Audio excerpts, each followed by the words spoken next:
Hey Gearheads, Gearhead Guru Walter here. Another fabulous day here in Alamosa at the Early Iron Festival, set on by the Early Iron Club. There are some medieval beautiful cars out here today, including this one here that I'm set here. I met Don here. I walked up to this car and I'm looking at it, and the first thing that caught my eye was the slide back roof. Okay, and then I'm looking, I'm like, wait a minute, that is a Studebaker. So it caught my attention, almost like a dog with perky ears. I walked up to it and seen the badging on the side of it. This is a Gran Turismo, okay? This car is ultra rare. Hey Don, thank you for giving us your time and everything. You bet, hey, you bet. Tell us a little bit about this, Jim. Well, it's 1962, the first year, and it was the first year of the Gran Turismo. It was designed by Richard Stevens, who happened to design the Jeep Wagoneer, Oh, wow. which was the longest running American-made car ever. It ran from until the 1990s when Jeep finally did away with it. Yeah, no doubt. And redesigned it. So Studebaker was having financial problems.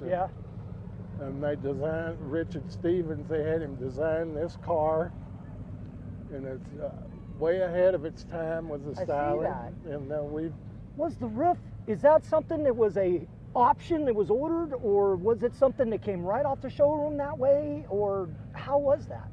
well, the Studebaker was struggling, and they were trying to come up with new ideas.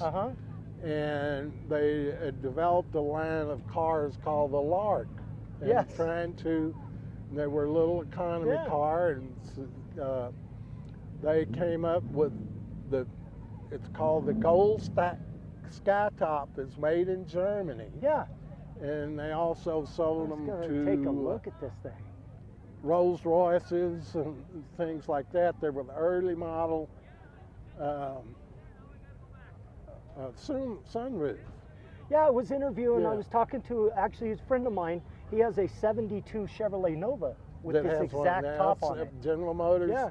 put some tops on it, but Studebaker Museum says they did not put this top in this car. Really? We have a production order that says that the interior is totally different. So Wow. we think this car was probably a factory option, Okay. and Studebaker Museum has a registry of Studebakers with skytops in it, and they said this does not exist. Oh, wow. So that's And what you say, makes yes, it does. It does. Here it is. You know, I'm looking in this interior, and the first thought, as soon as I just come up on it and look in this interior, my first thought, Jaguar. Well, It almost, it really resembles what you see in the Jags, it the way is. it's wrapped and done. It was designed with the idea to copy the European touring cars. Okay. They grant the name Gran Turismo. Yeah, yeah.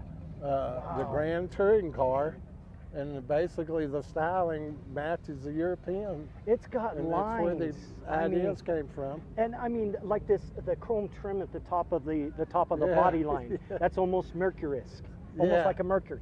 You know, the top is almost the quarter here has almost got that.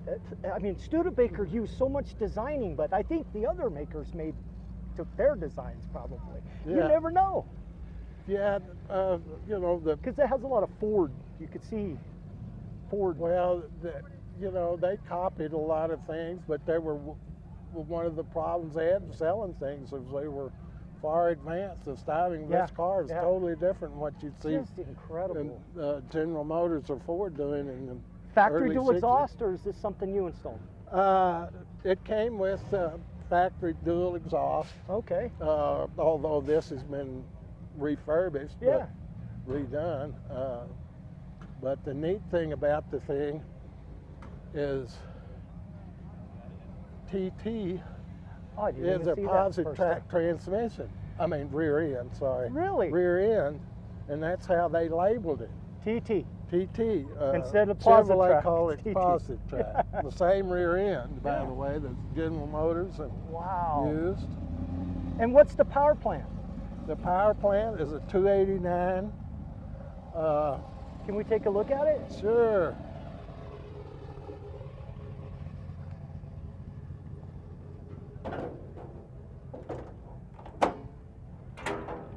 That don't look like a Ford 289 though. No, it weighs about twice what a Ford 289. Yeah, and it's almost got the the wedge. Like, yeah, it is. It's very heavy, very large motor, and this car probably has 300 horsepower out of a 289. And probably a lot of torque too, huh?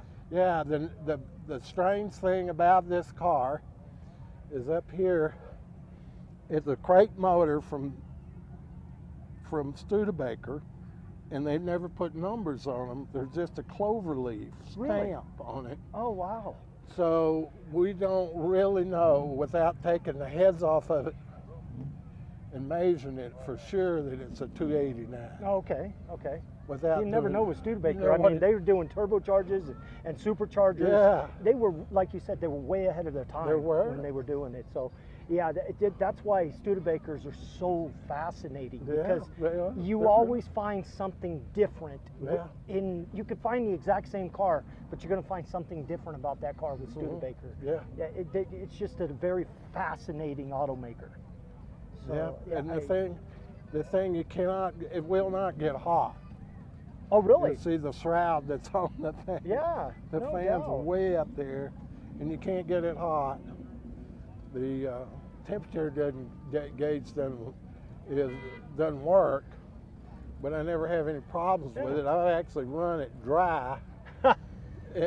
Still runs. It still runs fine. Didn't bother. This thing is medieval. I just love it. The styling is pretty unusual. Incredible vehicle. And thank you very much. Thank I you. appreciate your time and allowing us to check out this medieval gym we have. This thing is an incredible vehicle, and thank you very much for your time. Thank you. Gearheads, hey, check me out on my YouTube channel, Gearhead Guru Kingdom. Check me out on my Facebook, TikTok, and Instagram at Gearhead Guru Walter. Hey, like my channel, go on, subscribe to my channel on the YouTube. You'll see more medieval gyms like this one. Incredible vehicles. Say, Gearheads, till next time, keep it medieval.